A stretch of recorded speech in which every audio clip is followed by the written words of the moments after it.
শুনেন, একটি দরকারি কথা বলি। একটা বউ যেমন একটা স্বামীর সুখের কারণ, তার থেকেও বড় ব্যাপার হচ্ছে যে একটি স্বামী তার একটা বউয়ের জন্য পুরো পৃথিবী। কোনো কারণে যদি কোনো স্বামীর বউ খারাপ হয়, সেই স্বামীর কথা বলার আরও অনেক জায়গা থাকে এবং সেটা বৈধ। তার মায়ের সাথে, ভাইয়ের সাথে, বোনের সাথে এবং তার ফ্যামিলিতে যারা বসবাস করে একত্রিতভাবে।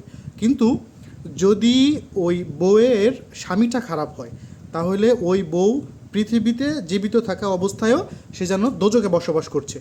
কারণ সে তখন সব কিছুই হারায়।